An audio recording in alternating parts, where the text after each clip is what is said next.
So, lads, today we're going to be talking about a really weird scenario for the Indiana Fever. And a lot of people are just going to be like, oh, this isn't going to happen. It isn't going to happen. Like, why wouldn't it happen?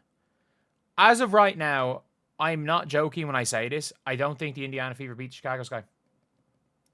I don't think the Indiana Fever beat Chicago Sky. Why? Because we have half a point guard. We have one player on the team that can dribble. We have one, and I mean it, one healthy player on the team that has the ability to dribble the ball. And that player, the more she dribbles, the worse she plays.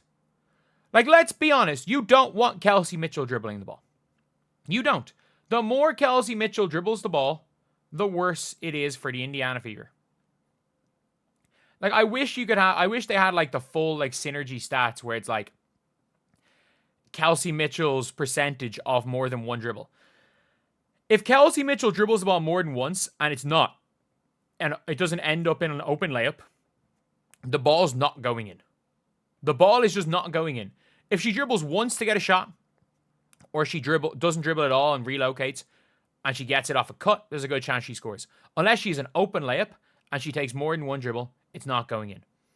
She has some weird, like, I always say it's like she has the devil on one shoulder, the angel on one shoulder, one telling her to I don't have the ball, or I have the ball, I'm not open. Should I A, pass the ball to a teammate and relocate and hope they hit me for an open shot, or B, go dribble, step back, long two.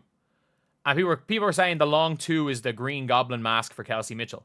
Like, I'm sorry, how exactly are we out here talking about a pro basketball player whose natural instinct is to, like, I think I love Kelsey Mitchell. I think she's a hell of a player when Caitlin Clark is playing. I think when the two of them are on the floor, it's great because, in fairness to her, I think she trusts giving Caitlin Clark the ball. But, like, if Caitlin comes back and we see this version of Kelsey Mitchell, we're fucked, man.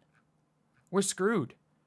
Like, Kelsey Mitchell, if you look at the good wins the Fever have had, yes, Kelsey Mitchell can drop 35 points on a garbage team. We know that. Kelsey Mitchell can cook a garbage team. But if we look at our wins against good teams without Caitlin Clark, so when she is the first name when she is top of the scouting report, if you look at her games or games against good teams, she had the Aces game where, in fairness, she stepped up in the fourth, but she went into the fourth quarter shooting like 1 of 12. We had the Mercury game where she had 8 points. We had the Storm game where she had 9 points. And they were 3 wins against good teams where she was, other than one quarter against the Aces, she was anonymous in 3 of them. Anonymous. And they were wins. And then yesterday, she really struggled again. But I'm not going to spend too much time talking about Kelsey Mitchell because she is the only player we have that can dribble the ball. Like, we need a hardship player. We need we need a hardship player. We need size. We need a dynamic wing. And, like, Chloe Bibby's probably going to be cut. Like, I can't see a situation where Chloe Bibby does not get waived by the Indiana Fever.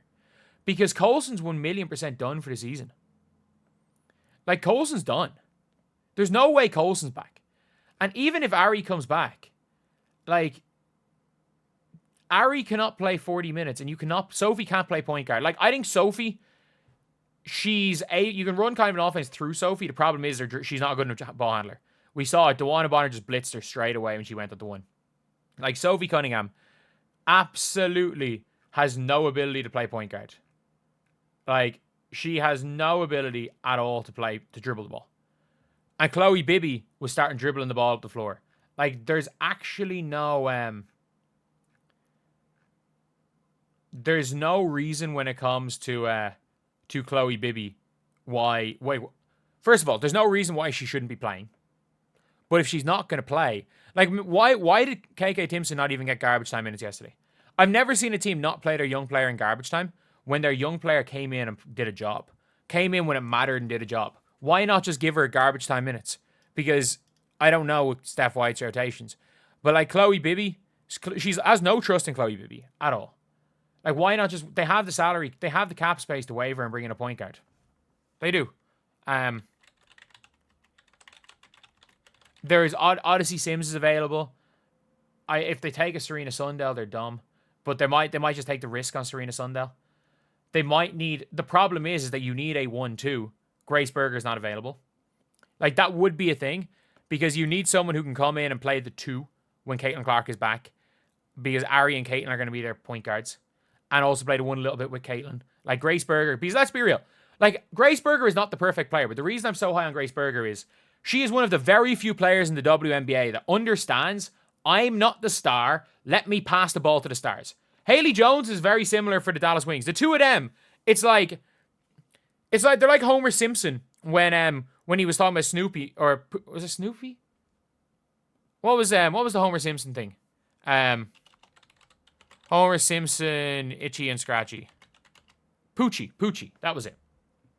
The Itchy and Scratchy and Poochie. He was Poochie. He was like, well, the other characters, when Poochie's not on the screen, they need to be like, where's Poochie? And it's like Grace Berger and Haley Jones, like when they have the ball, they're like, where's Paige? Where's Paige? Let me give the ball to Paige. And like, could you imagine Caitlin Clark playing with a player? Doesn't even have to be good. Who, when they get the ball, it's in their head is, where the fuck is Caitlin? Let me give the ball to Caitlin. Wouldn't it be great to play with that player? But the Indiana Fever currently have a $95,000 in cap room, which is, again, more than a prorated minimum. They have more than a prorated minimum. Chloe Bibby's there. They can just cut Chloe Bibby. The only thing is, with her being a reserved free agent, they might have to actually protect her. Because the reserve free agent is such a... They probably are going to protect her over Sophie Cunningham if they want to keep her, but I don't think they want to keep her. You're not going to cut Ari McDonald. You're just not going to cut Ari because she's a point guard. They have to... Like, currently, the Indiana Fever... Especially, like, if Ari tries to limp out onto the floor there against this guy, they don't have a hardship slot. If Ari's injured, they have a hardship slot.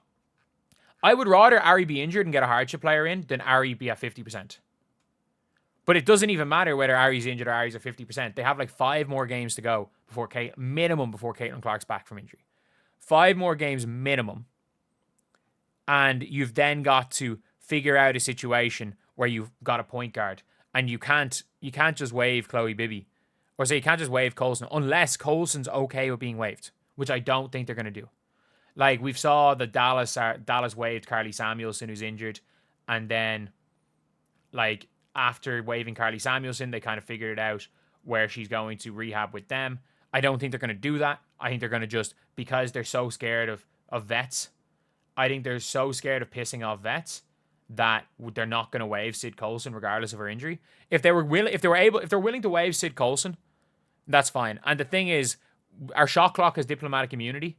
I'm convinced if you're like one of the high ups on the WNBP, you have diplomatic immunity from being cut. That's just what I'm convinced about because there's no other reason for her to be on the team. And that's the thing where it's like, if we thought that this team had a ruthless bone in their body and we're going to cut Sid Colson and allow her to rehab in Indiana for free, if we thought that the team was going to do that, then we're not making this video. We're not talking about this. If we thought that they were acting like even the fucking Wings who are willing to do that, it's one thing. If we thought that she didn't have diplomatic immunity, like if we thought the Indiana Fever had any backbone, this wouldn't be a conversation because we know they would either cut Colson and let her rehab for free.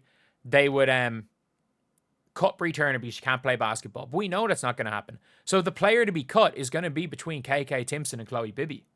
And unfortunately, there's only one player that's going to win that, and it's KK Timson. So Chloe Bibby, thank you for signing with the Indiana Fever. Go get your 20 grand for playing 5 games. You hooped for 3 games. Like, Chloe Bibby had 10 points versus the Mercury the last time we played. Chloe Bibby was not in the rotation. She got 1 minute at the end of the second quarter. When we beat the Mercury, she got 10 points. And this time, she's now out of the rotation entirely. But anyway, yeah, that's the video. I'll see you guys.